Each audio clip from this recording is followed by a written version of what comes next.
Assalamualaikum warahmatullahi wabarakatuh. Sebelumnya perkenalkan, nama saya Muhammad Ferudin dari Bandungan Magelang dan saya sekolah di Sekolah Tinggi Agama Islam Sunan Pandanaran.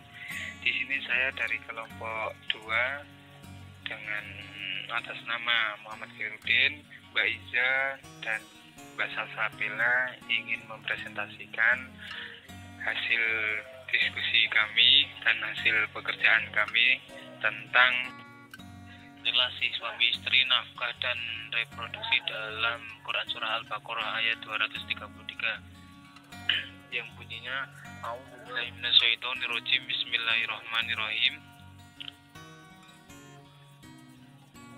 Wal walidatu yurdi'na auladahunna haulaini kamilaini liman arada an yutimma ar-radha'a wa 'alal mauludi lahu rizquhunna wa kiswatuhunna bil ma'ruf la tukallafu nafsun illa wus'aha la tudarra walidatun bi waladiha wa la mauludun lahu bi waladihi wa 'alal warithi mithlu dzalik fa in arada fisalan an taradhim minhuma wa tashawurin wala junaha alaihima wa in aradtum an tastardiu auladakum wala junaha alaikum idza sallamtum ma ataitum bil ma'ruf wattaqullaha wa'lamu annallaha bima ta'maluna basir, yang artinya,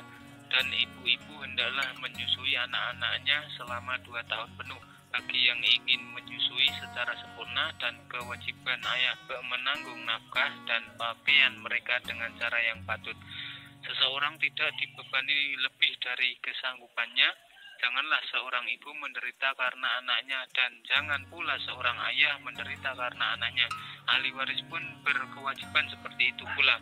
Apabila keduanya ingin menyampai dengan persetujuan dan permusyawaratan antara keduanya, maka tidak ada dosa atas keduanya. Dan jika kamu ingin menyusukan anakmu kepada orang lain, maka tidak ada dosa bagimu memberikan pembayaran dengan cara yang patut.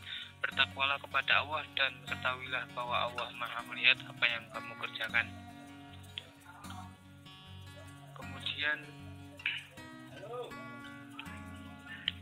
mengenai analisis linguistik. Untuk analisis linguistiknya saya menggunakan tafsir Jalalain yang menafsirinya para ibu menyusui maksudnya hendaklah menyusukan anak-anak mereka selama 2 tahun penuh. Sifat yang memperkuat, yaitu bagi orang yang ingin menyempurnakan penyusuan dan tidak perlu ditambah lagi. Dan kewajiban yang diberi anak, maksudnya bapak memberi mereka para ibu sandang pangan sebagai imbalan menyusukan itu, yakni jika mereka diceraikan secara marfu, artinya menurut kesanggupannya, setiap diri itu tidak dibebani kecuali menurut kadar kemampuannya.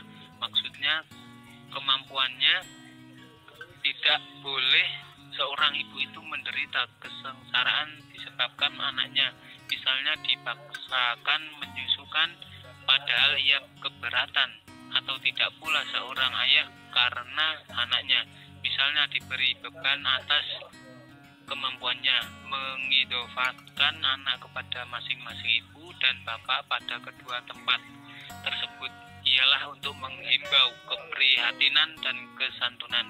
Dan atau ahli waris pun dari bapaknya, yaitu anak yang masih bayi, dan di sini ditujukan kepada wali yang mengatur hartanya atau berkewajiban seperti demikian. Artinya kewajiban seperti bapaknya memberi ibu sandang pangan, atau apabila keduanya ingin, atau maksudnya ibu bapaknya menyapih sebelum masa 2 tahun dan timbul dari kerelaan atau persetujuan keduanya dan hasil musyawarah untuk mendapatkan kemaslahatan si bayi, maka keduanya tidaklah berdosa atas demikian itu. Dan jika kamu ingin ditujukan kepada pihak bapak atau anakmu disusukan kepada orang lain, dan bukan oleh ibunya, maka tidaklah kamu berdosa. Dalam hal itu, jika kamu menyerahkan kepada orang yang menyusukan atau pembayaran upah yang hendak kamu bayarkan menurut yang patut secara baik-baik dan dengan kerelaan hati, dan bertakwalah kepada Allah yang maha melihat apa yang kamu kerjakan. Sedangkan menurut Muhammad Quraisy Shihab, ayat di atas berisi petunjuk tentang cara menjalin hubungan antara suami dan istri saat mengambil keputusan yang berkaitan dengan rumah tangga dan anak-anak, seperti menyapih anak. Ayat di atas memberikan kepada suami istri agar menyelesaikan rumah tangga ditempuh dengan jalan musyawarah atau syura. Inilah yang merupakan salah satu pilar dari demokrasi.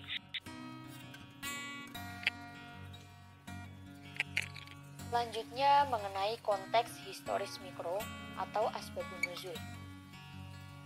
Ayat ini menjelaskan mengenai hukum roda'ah. Ayat ini memiliki hubungan yang erat dengan ayat sebelumnya yang membicarakan mengenai nikah, talak, dan hal lain yang berkaitan dengan pernikahan. Sebagai akibat dari perilaku talak, maka tidak sedikit seorang istri yang merasa sakit hati dan ingin melampiaskan dendamnya dengan cara bersikap acuh terhadap anak mereka yang masih kecil, bahkan sampai tidak mau memberinya air susu ibu atau ASI yang sangat mereka butuhkan. Oleh sebab itu, ayat ini diturunkan sebagai perintah kepada para istri yang ditalak supaya tetap memberinya perhatian dan kasih sayang sepenuh hati kepada anak-anaknya.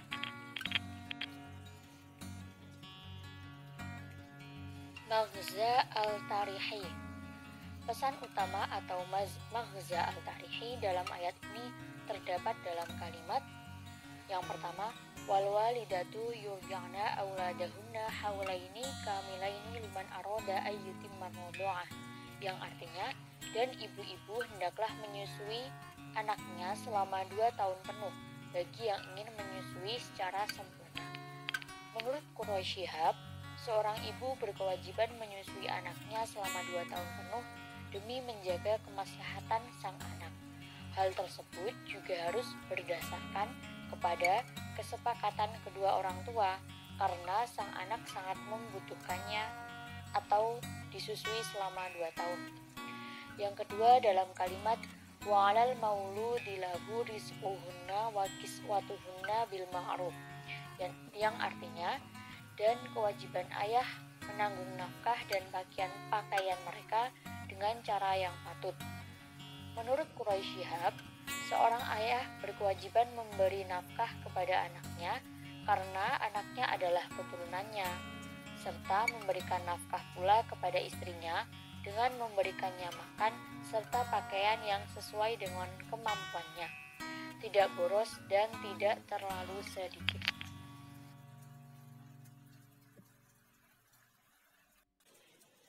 Selanjutnya dalam kalimat la tukallafu nafsun illa wus'aha, yang artinya seseorang tidak dibebani melainkan sesuai kadar kemampuannya.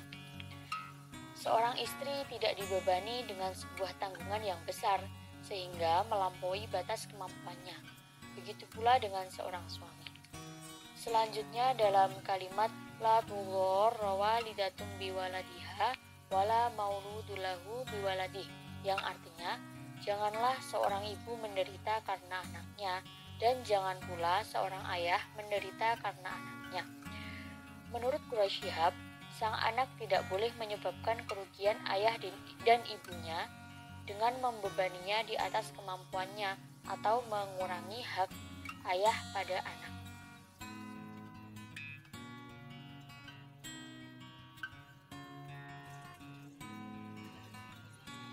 Oke, baik. Pembahasan selanjutnya adalah histori makro turunnya surat Al-Baqarah ayat 233. Ayat ini diwahyukan karena pada saat itu masyarakat Arab masih sangat kental dengan tradisi menyusukan anak ke perempuan lain darah pendalaman. Nah, masyarakat Arab pada saat itu beranggapan bahwa perempuan yang hidup di perkotaan itu pemalas dan kurang tekun dalam bekerja.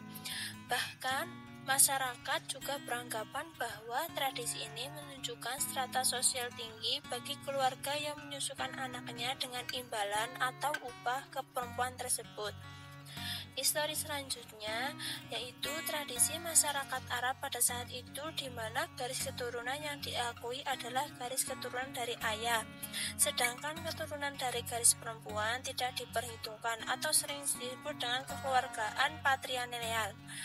Dengan begitu dapat dipahami turunnya ayat ini berusaha untuk pesan yang disampaikan bisa tersampaikan pada masyarakat Arab pada saat itu.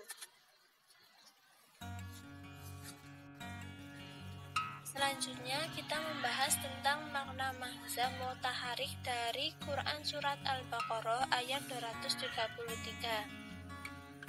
Mahza yang terkandung dalam ayat ini yaitu 1. Tidak ada pengkontak-kontakan atau peran panten antara kewajiban suami dan istri secara umum.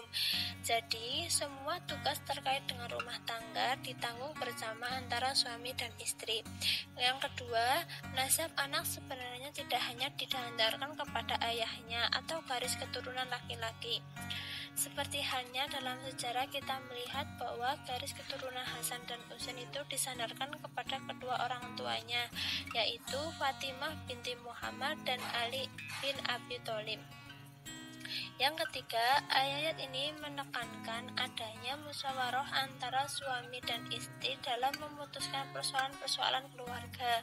Tidak hanya persoalan penyusuan saja, tapi juga dalam semua persoalan urusan rumah tangga. Walaupun secara literal ayat ini hanya membicarakan tentang musyawarah dalam penyusuan anak, namun bisa diambil pemahaman bahwa penyusuan dalam ayat ini hanya merupakan contoh yang mudah dipahami oleh masyarakat awal penerima wahyu. Bahkan mayoritas ulama memahami bahwa ayat ini berkaitan dengan ibu yang memiliki anak tersebut dalam keadaan sudah bercerai dengan suaminya. Jadi, walaupun suami istri sudah bercerai, mereka juga harus bermusyawarah berkaitan dengan hak-hak anak.